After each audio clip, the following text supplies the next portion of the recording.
L'urgence est prévue ce soir, un sommet à Bruxelles. Les dirigeants européens vont faire le point. Emmanuel Macron appelle les Européens à l'unité. Le chef de la diplomatie, Josep Borrell, affirme que la Russie devra faire face à un isolement sans précédent. Pierre Benazet, bonjour, ça veut dire donc plus de sanctions? Que depuis plusieurs semaines déjà, les Européens ont commencé à préparer ces sanctions. On a vu les premières qui ont été déclenchées après la reconnaissance de Luhansk et Donetsk. C'était seulement une première vague, on le savait déjà. Depuis ce matin, l'Union européenne affirme qu'elle va déclencher des sanctions massives qui doivent faire mal à la Russie. C'est ce que disait d'ailleurs Josep Borrell lui-même quand il s'est exprimé ce matin aux côtés de Ursula von der Leyen, la présidente de la Commission. On l'a revue, elle d'ailleurs, à l'instant, elle parlait il y a une petite heure aux côtés de Jens Stoltenberg, le secrétaire général de l'OTAN, et de Charles Michel, le président du Conseil européen. Les Européens essayent de trouver aussi des outils politiques et ils se coordonnent donc avec l'OTAN. Sans doute, tu connais à peu près ce qui se passe actuellement entre la Russie et l'Ukraine. Tu connais à peu près le conflit qui s'oppose entre la Russie et l'Ukraine. Donc, tu vas certainement me demander quel est le rapport entre le conflit russe et ukrainien par rapport à la procédure pour aller étudier en Belgique. Déjà, il est important que tu saches que ce qui se passe actuellement entre la Russie et l'Ukraine aura un impact assez fort, assez pertinent sur la procédure pour aller étudier en Belgique. Donc, je t'invite ici à regarder cette vidéo jusqu'à la fin pour comprendre ce que toi, tu devras faire pour que la suite des événements qui devront se passer, les changements qui devront se passer au cours de la procédure pour l'étudiant en Belgique ne te surprennent pas. À quel moment est-ce que tu devras anticiper et qu'est-ce que tu devras faire au bon moment et à la bonne période. Donc, je t'invite ici à regarder cette vidéo jusqu'à la fin.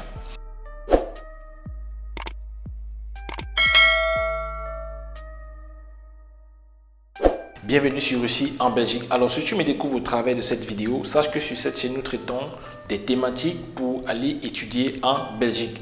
Et je t'invite ici à regarder dans la barre vidéo toutes les vidéos que nous avons déjà faites sur les différentes questions ou bien les différentes préoccupations que tu devras rencontrer pendant la procédure. Et c'est aussi l'occasion pour toi de savoir où de te préparer sur ton éventuel projet pour aller étudier en Belgique.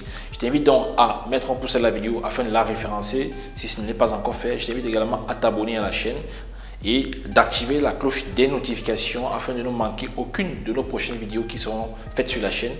Alors, il était important pour moi d'apporter ma part de contribution par rapport à ce conflit qui se pose entre la Russie et l'Ukraine.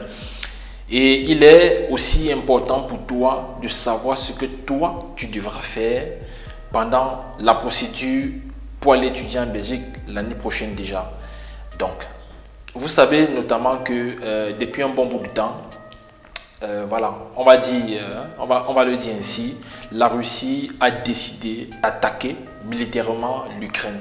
Et vous savez que la population ukrainienne, inconsciente de tout ce qui se passe, malheureusement, sont en train de subir toutes les conséquences de cette guerre. Le niveau économique a baissé, la ville ou bien le pays est complètement détruit, les institutions, pour la plupart, sont, on va dire, instables. Il y a beaucoup de choses qui ne sont plus comme avant. Et particulièrement, moi, ce qui m'intéresse, ce sont les étudiants et les études.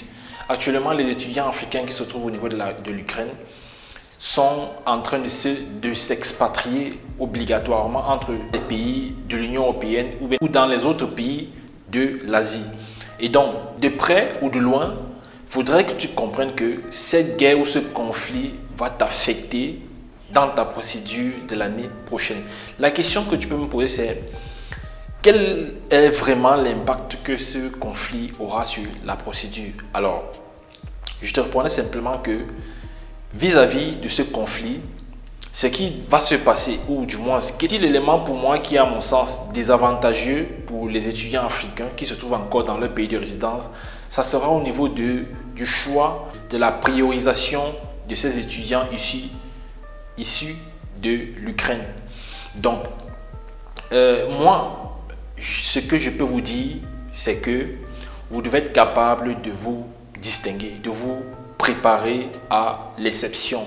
Ça veut simplement dire que depuis le début de la procédure jusqu'à la fin, toi, tu devrais être capable de fournir ton dossier complet, de fournir un dossier assez compétitif. Ça veut dire, au niveau des demandes d'admission ou au niveau des demandes de visa, tu devras donner ici des éléments assez convaincants qui prouvent réellement ton intérêt par rapport aux études au niveau de la Belgique. Et tu devrais donner ici les raisons valables pour lesquelles ton projet aura une certaine logique au niveau de la Belgique.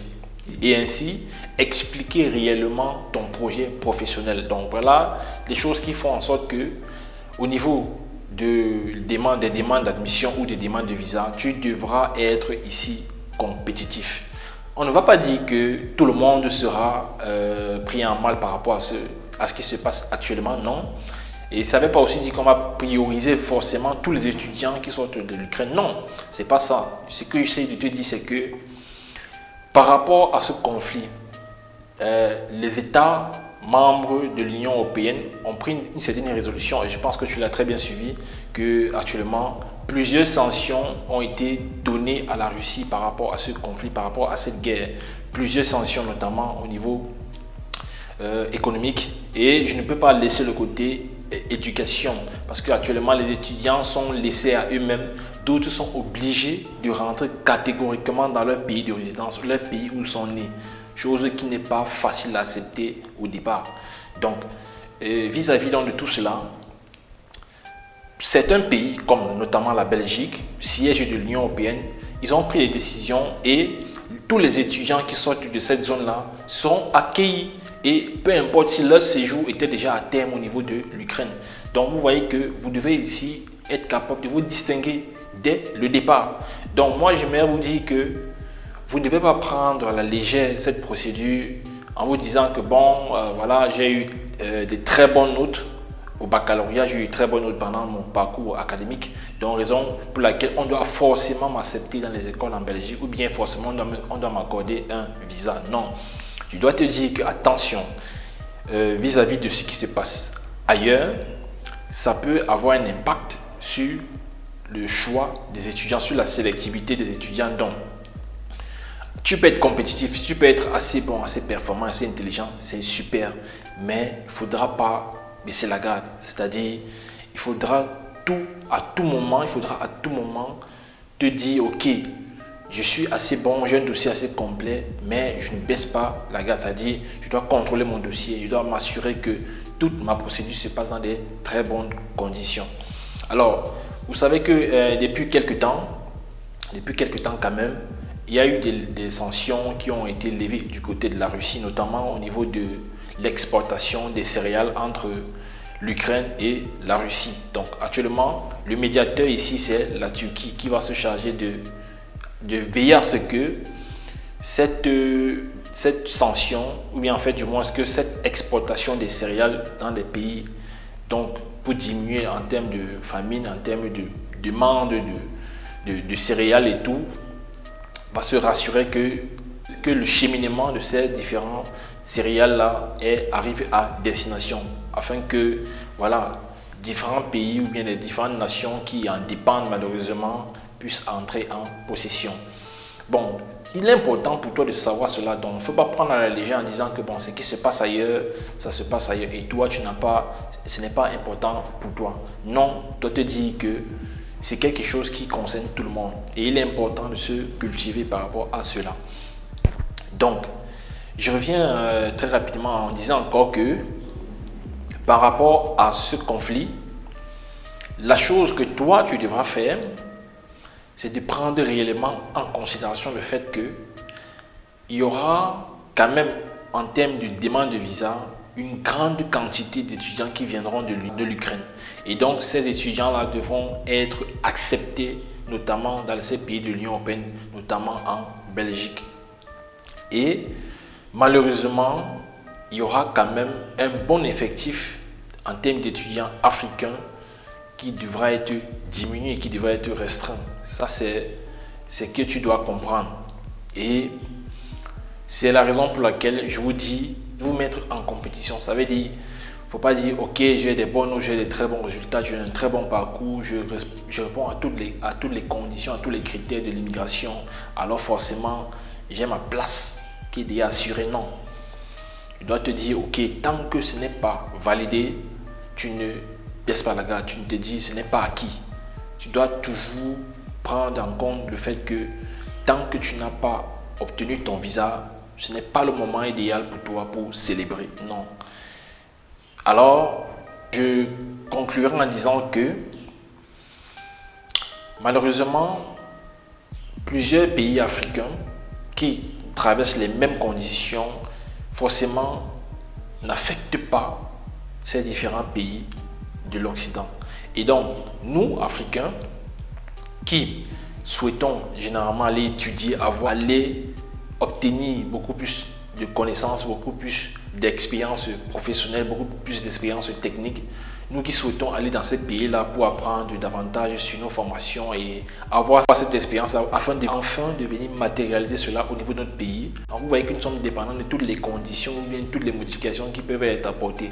Donc, il peut arriver qu'il y ait des changements au niveau des demandes d'équivalence ou des demandes d'admission dans les critères, des conditions pour les demandes d'admission ou au niveau des demandes de visa. Donc, préparez-vous et c'est l'occasion aussi pour moi de dire à tous ceux qui sont au secondaire, qui sont déjà au niveau du supérieur, de maximiser en termes de documentation, de vous assurer que vous avez tous vos documents avec vous, vous avez la capacité de justifier tout ce que vous faites actuellement au niveau de votre pays, que vous avez la capacité d'être compétitif au niveau international. Donc, en gros, le conflit ukrainien-russe aura un impact assez fort, assez conséquent au niveau de la procédure pour aller étudier en Belgique.